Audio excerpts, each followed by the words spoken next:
Okay. We all know what this is. Mary Jane, Texas tea, boom, skunk, joint, pot, marijuana. A lot of college students are turning to this to help them with their anxieties of upcoming tests and deadlines. Addictions of any kind can be detrimental to your physical and mental well-being, as well as to your future. I, for one, believe that we should turn to God as an answer and not to a joint or a pill. Now, let me explain. As I said, marijuana can be detrimental to your mental and physical health. The Federation for a Drug-Free World did a study that discovered that marijuana smoke has 50 to 70% more cancer-causing substances than tobacco smoke. The immediate effects of smoking marijuana is rapid heartbeat and disorientation. So the very thing that you're using to help you relax is the very thing that's going to increase your anxiety and make you disoriented, so you're really not even going to retain anything that you're studying. In 2008, Australia did a study that discovered that heavy use of marijuana can cause brain abnormalities. Recently, Men's Fitness did a study that said that marijuana can affect your short-term memory and increase the severity of mental illnesses. So imagine if you're bipolar and you're smoking marijuana and suddenly you have a manic episode.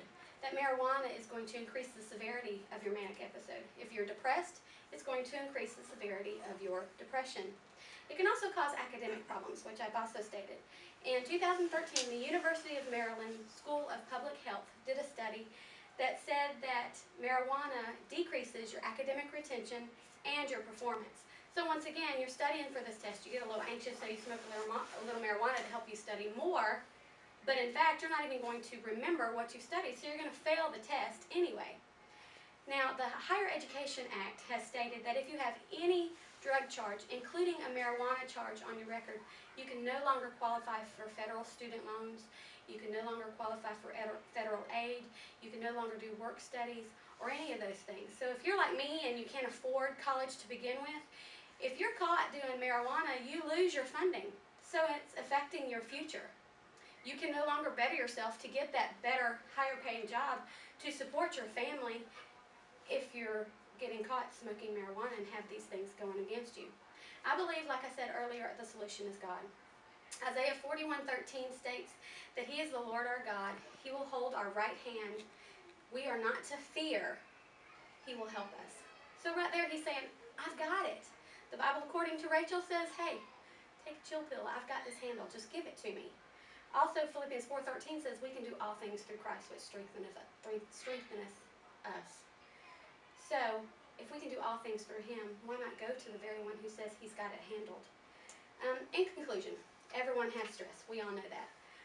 But I believe we should find permanent fixes for our temporary problems rather than looking for a temporary fix that could cause permanent problems. And we all know what I mean by that. Marijuana is temporary. It's not going to fix your anxiety. You're going to get anxious again the very next time you have a deadline that you don't think you're going to meet. So you're going to have to smoke some marijuana. It's an endless cycle. Whereas if you pray, step back for a minute, say, God, you know I've prepared for this. You know I know this. Please calm me down enough to where I can take this test. He's going to help you. If you're still anxious, call a friend. Hey, can we go out for a cup of coffee? I'm really anxious about this test. Help me relax. Help me study. You know, something. Go to your professors. I have a friend whose husband is having surgery because he's got a golf ball size kidney stone that has attached itself to its kidney wall. She has been going crazy with worry about this, so she has not been able to make any of her deadlines. So she went to her professor, told him what was going on, and he gave her an extra week to do her work. Despite what you think, professors are there to help you. If you succeed, they succeed. So they want you to do your very best. They're not there to hurt you.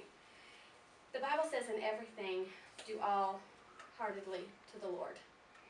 How are we doing things for the Lord if we are using something that is temporary? If we're not relying on Him and we're relying on something else, how are we doing things wholeheartedly unto the Lord?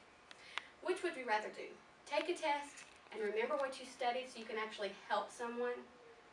Or would you rather turn to something like this, which doesn't even work anyway?